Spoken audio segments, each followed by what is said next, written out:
Hello friends, मैं एकता गुलाब स्टेनोपीडिया YouTube channel पर आपका स्वागत करती हूँ। दोस्तों, ये यूट्यूब चैनल मैंने उन स्टूडेंट्स के लिए बनाया है जो स्टेनोग्राफी सीखना चाहते हैं, लेकिन उनके आसपास में ऐसी कोई सुविधा उपलब्ध नहीं है जहाँ वो स्टेनो सीख सकें। तो फ्रेंड्स, सबसे पहले मैं आपको बता दूँ कि स्टेनोग्राफी हम ऋषि प्रणाली में सीखेंगे और स्टेनो सीखने के लिए हमें कौन कौन सी बेसिक चीज़ों की आवश्यकता है वो मैं आपको बता देती हूँ। तो देखिए, सबसे पहले हमें बुक की ज़रूरत पड़ेगी। ऋषि प्रणाली बुक है ये, ऋषि प्रणाली सीखेंगे हम। शॉर्ट हैंड की प्रैक्टिस करने के लिए नोटबुक आती है, इस तरीके की नोटबुक आती है जो मार्केट में मिल जाएगी आसानी से। और ये पेंसिल और कटर है। ये स्टेनो की पेंसिल आती है अप्सरा की, ये ना मिले तो आप साधारण पेंसिल का प्रयोग कर सकते हैं। तो फ्रेंड्स, ज़्यादा टाइम वेस्ट नहीं करते हुए हम आज का हमारा जो फर्स्ट लेसन है वो स्टार्ट करते हैं। फ्रेंड्स, कोई भी भाषा सीखने के लिए हम सबसे पहले उसकी वर्णमाला सीखते हैं। तो उसी तरीके से ये जो हमारी शॉर्ट हैंड है इसमें भी वर्णमाला है। तो इसमें हम स्टार्ट करते हैं क वर्ग। सभी व्यंजनों के यहाँ वर्ग बने हुए हैं। क वर्ग है, च वर्ग है, ट वर्ग है, त वर्ग है, इस तरीके से। सबसे पहले हम क वर्ग स्टार्ट करते हैं। जिस भी व्यंजन की जो डायरेक्शन है वो मैं मार्क करते जा रही हूँ। जैसे ये देखिए क वर्ग है तो ये क वर्ग की डायरेक्शन ये चलेगी। फ्रेंड्स, आपको पेंसिल का ही प्रयोग करना है। आगे जाके आप जब एक्सपर्ट हो जाओगे तो पेन का प्रयोग कर सकते हैं, लेकिन अभी आपको सिर्फ पेंसिल का ही प्रयोग करना है। तो फ्रेंड्स, सबसे पहले क, तो क को हम किस प्रकार से बनाएंगे, ये देखिए इस तरीके से एक हल्की रेखा खींचेंगे, सरल रेखा 180 डिग्री के कोण पे, तो क बन जाएगा। अब ख पे चलते हैं। तो ख बनाने के लिए ऐसी एक सरल रेखा चाहिए हल्की, बस इसको हम बीच में से कट कर देंगे तो ये ख बन जाएगा। अब फ्रेंड्स, ग पे चलते हैं। तो ग भी हम इसी रेखा के माध्यम से बनाएंगे। अंतर सिर्फ इतना है कि ये जो रेखा हल्की थी, अब वो रेखा हम गहरी बनाएंगे। पेंसिल से आप करेंगे तो जहाँ हल्की रेखा है वहाँ हल्के हाथ से आपको प्रैक्टिस करनी है, और जहाँ डार्क रेखा है वहाँ आपको थोड़ा दबाव डाल के और फिर रेखा खींचनी है। तो ये आपका ग बन गया। अब घ बनाने के लिए दोस्तों यही जो डार्क रेखा है इसको हम बीच में कट कर देंगे, घ बन गया। अब च वर्ग पे चलते हैं। च वर्ग में ये देखिए सीधी रेखा ऊपर से नीचे 60 डिग्री के कोण पे। सबसे पहले च आता है, तो ये देखिए च को हम इस तरीके से बनाएंगे, हल्की रेखा खींचनी है हमें, च बन गया। अब इसी हल्की रेखा को ऊपर से नीचे खींचकर इसको बीच में से कट लगा देंगे, ये छ बन गया। ज बनाने के लिए इसी प्रकार से एक डार्क रेखा खींचेंगे 60 डिग्री के कोण पे, जिसको हम ज बोलेंगे। इसी डार्क रेखा को अगर हम कट कर देंगे तो झ बन जाएगा। ट वर्ग, ट वर्ग में दोस्तों ऊपर से नीचे 90 डिग्री के कोण पे सरल रेखा खींची जाएगी। ये रेखा को हम सरल रेखा कहते हैं। तो सबसे पहले देखिए ट, इस प्रकार से बनाएंगे हम, सीधी रेखा खींचेंगे, हल्की रेखा, ट बन गया। इसी सीधी रेखा को, इसी सीधी हल्की रेखा को अगर हम बीच में से कट कर देंगे तो ठ बन जाएगा। अभी देखिए आगे चलते हैं ड। तो ड के लिए वही सीधी रेखा इस प्रकार से खींच देंगे। अंतर सिर्फ इतना है कि ये रेखा गहरी होगी, ये रेखा ये हल्की है। अब ढ, ढ बनाने के लिए सीधी गहरी रेखा प्लस इसको कट कर देंगे। दोस्तों, आप देख रहे होंगे कि एक जो वर्ग है पूरा वो एक ही प्रकार की रेखा से बनाया जा रहा है। अब इसी प्रकार से तय वर्ग, अब तय वर्ग है वो थोड़ा अलग तरीके से बनाया जाएगा। ये देखिए, इसको हम वक्र रेखा बोलते हैं। कोष्टक की डिजाइन में आप मान सकते हैं इसको, ऊपर से नीचे। तय को हम दो तरीके से लिख सकते हैं, बायां और दायां। चलिए शुरू करते हैं तय। तो तय वक्र रेखा खींचेंगे ऊपर से नीचे, लेकिन हल्की। देखिए ये दायां तय हो गया। अब थ बनाने के लिए वक्र रेखा ऊपर से नीचे खींचेंगे, उसको बीच में से कट कर देंगे, थ बन गया। द बनाने के लिए वक्र रेखा को इस तरीके से डार्क कर देंगे, तो ये द बन गया।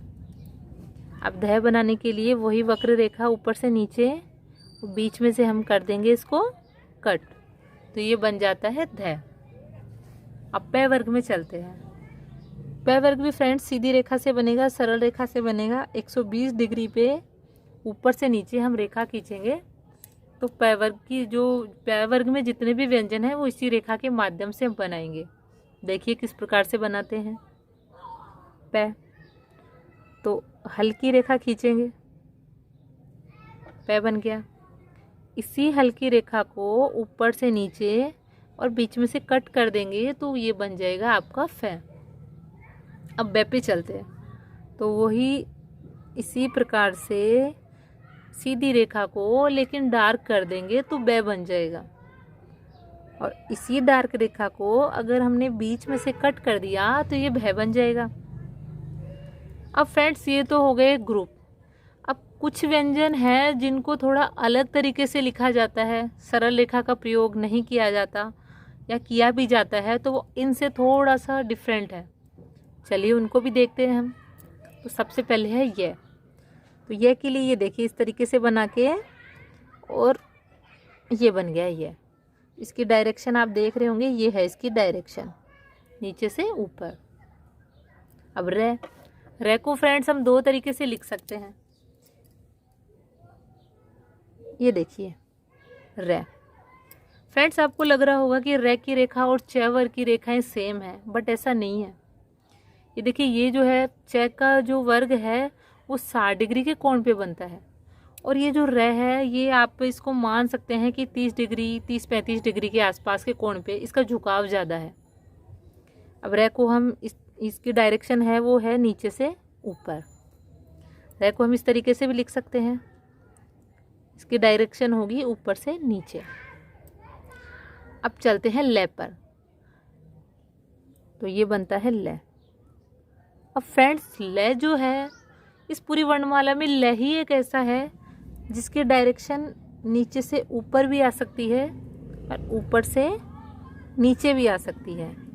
मतलब कि ले को आप ऐसे भी बना सकते हो और इस प्रकार से भी बना सकते हो। सुविधा के अनुसार दोनों प्रकार से हम ले को बना सकते हैं। अब वे पे चलते हैं। वे को देखते हैं कि ये के जस्ट अपोजिट वे की रेखा होती है। किस प्रकार से होती है आइए देखते हैं। तो ये देखिए ये इस तरीके से है।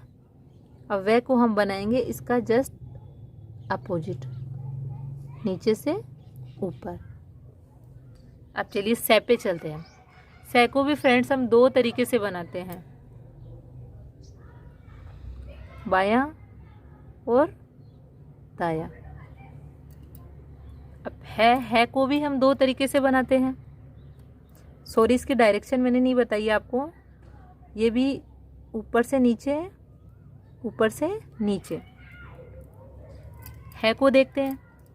है को भी हम दो तरीके से लिखते हैं। ये देखिए नीचे से ऊपर और ऊपर से नीचे। मैं पर चलते हैं। मैं को भी हम दोस्तों दो तरीके से लिख सकते हैं। ये देखिए इस प्रकार से मैं, और इसको जस्ट उल्टा करके और बीच में से कट कर देंगे तो ये भी बनता है आपका मैं। अब फ्रेंड ने की बात करते हैं। तो ने की जो रेखा है वो मैं की रेखा से जस्ट अपोजिट होती है। किस प्रकार से होती है अभी देखते हैं। तो ये देखिए ये मैं है, इसको अगर हमने जस्ट उल्टा कर दिया तो ये बन जाता है ने। ये वाला मैं है, अगर हमने इसको यूं उल्टा कर दिया तो ये बन जाता है ने। अब चलते हैं अड़े। अड़े को फ्रेंड्स हम रे की रेखा से ही बनाएंगे। ये देखिए इस प्रकार से रे, और इसको बीच में से कट कर दिया तो बनेगा हमारा अड़े। ये बनेगा नीचे से ऊपर। इसी तरीके से इसको बीच में से कट करेंगे अड़े, ये बनेगा नीचे से ऊपर से नीचे। अब चलते हैं ढह। ये मेंढक वाला ढ है, इसको हम है की रेखाओं के माध्यम से बनाएंगे। देखिए कैसे बनाएंगे। नीचे से ऊपर इसको बीच में से कट कर देंगे और ऊपर से नीचे इसको बीच में से कट कर देंगे। ये बनता है ढ। अब चलते हैं अंग। तो ये जो अंग है इसको हम इंग्लिश में एनजी मान सकते हैं, अंग। तो इसको हम कैसे लिखेंगे? इसको लिखने के लिए हम इस वाले न का प्रयोग करेंगे। तो इस वाले न को हम डार्क अगर करते हैं तो ये अंग बन जाता है, यानी कि इंग्लिश में एनजी। तो फ्रेंड्स, ये आपकी आज वर्णमाला कंप्लीट हो गई। अगर आपको इसमें कुछ भी डाउट है या कोई प्रॉब्लम है तो आप मुझे कमेंट करके बताएं। और फ्रेंड्स, ये वीडियो आपको कैसा लगा मुझे कमेंट कीजिए और इस चैनल को आप लाइक कीजिए, सब्सक्राइब कीजिए और अपने दोस्तों के साथ शेयर कीजिए।